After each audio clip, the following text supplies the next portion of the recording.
Look, we've been on the planet dealing with people for over a half century, and what have we learned? Most people are annoying. Even your besties and your offspring are irritating you in ways that they never did when you were younger. It's getting so frustrating that you're finding it difficult to get out of your home to do something other than watch TV or crochet until you die. But your doctor and your sister are nagging you to get out and enjoy life. This is what you've worked for your whole life. You're finally retired. Go forth and socialize. Play bridge or golf or bingo, anything to keep active and therefore alive. You miss working, but not the people you worked with. You miss your last girlfriend, but not the drama and the games that you had with her.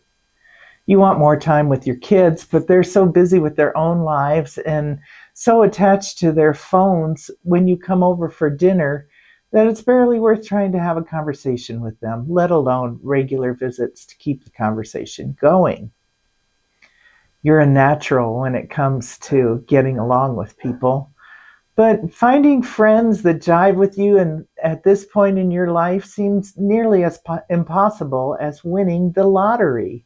And speaking of money, you question how long you can live on your retirement savings and wonder what kind of a-holes you're going to have to put up with in that part-time job you know you're going to be looking for soon. You're really not a cynic, but you sure do feel like one when it comes to socializing after 50, right? Why? Because everywhere you turn, people are selfish, rude, ignorant, and annoying. I feel exactly the same way.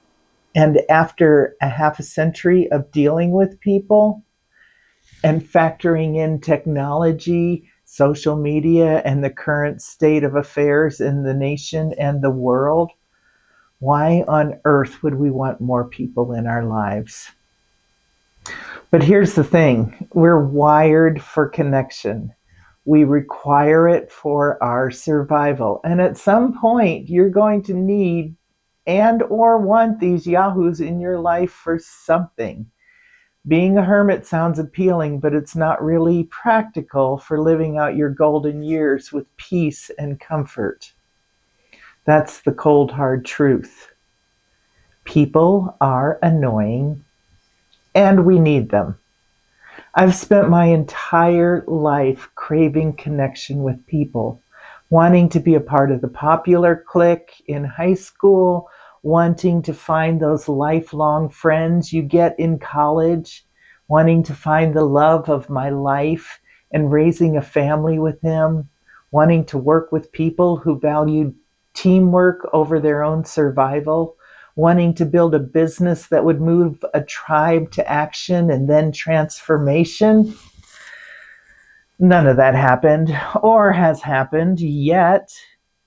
And I've spent hours, days, years wondering why not. I came to the conclusion that the problem was me.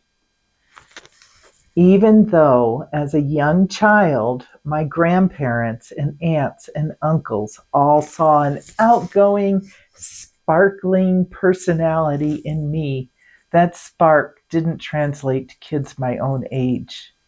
I was socially awkward in school. I rarely had the opportunity to date in high school, and college was where I broke rules and tested limits until I was kicked out and returned to a home broken by my parents' divorce after 20 years of marriage.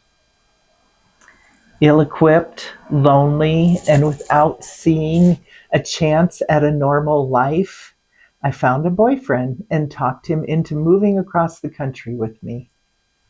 Once we landed in Colorado, I dumped him and proceeded to marry a cowboy, then a European, then a con man. I birthed 2 sons but barely had anything to do with raising them. I worked in unsatisfying job after unsatisfying job, avoiding the corporate culture and status quo that went along with it. I had multiple successes with my own businesses, but never committed long enough to to enjoy the benefits that came after surviving the startup years. I took time outs to care for family and experience extended adventures. I became a corporate road warrior and traveled the US and Canada, making memories and friends along the way.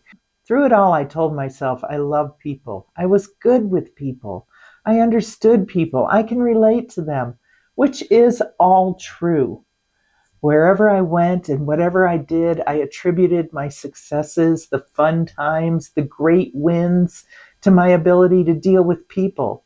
And then when I settled down in my forever home at the ripe age of 58, something changed. I purchased a home in a new town, quit my corporate job. Yes, I finally gave in to one, and after 3 years became irritated by every human being I came in contact with, no matter what. Do you know why?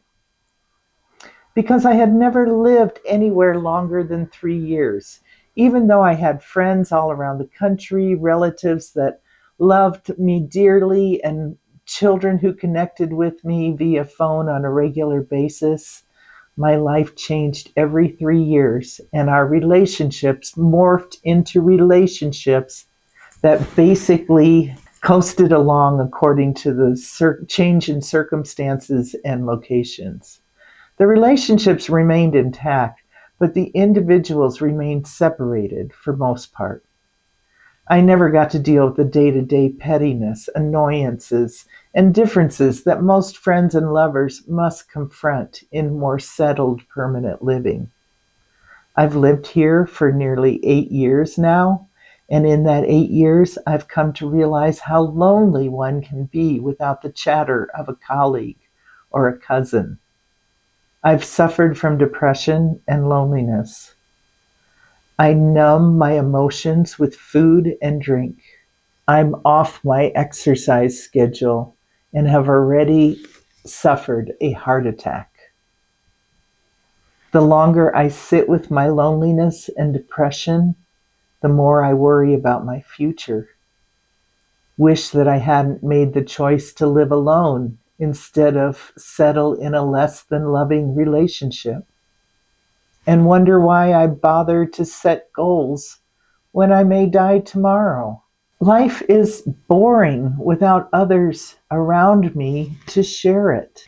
Until I think about my last interaction at the community center lunch, or sharing with library volunteers, or yet another unfulfilling dating experience. And then I'm reminded of how freaking annoying they all are and tell myself to give it up. Staying home and talking to my chickens seems like the only chance for real, honest, and enjoyable socializing. If any of this rings true for you, I hope you consider not only visiting from time to time, but subscribing, because I know the secrets of how to deal with these annoying people and turn them into, well, friends, acquaintances that you can find pleasure in rather than cursing their existence. It starts with knowing yourself. I know because I've studied myself and people most of my life. Knowing yourself helps you prioritize your time, your resources, and your responsibilities to make the most of the good people and minimize the effects of the annoying characteristics that most of us human beings have. I'm annoying, and I know you are. So let's not limit the joy and fulfillment that we've been promised in these golden years just because we know one or two or a pack of annoying people. We have to live with them, and we can't live without them. Accept the annoyances, and let's practice playing with them instead. Thanks for stopping by. Join me the next time when I'll share stories and situations that show just how annoying people can be and what you and I can do about it to love them anyway. I guarantee your life will be better for it. That's it for now. See you next time. Bye. Okay.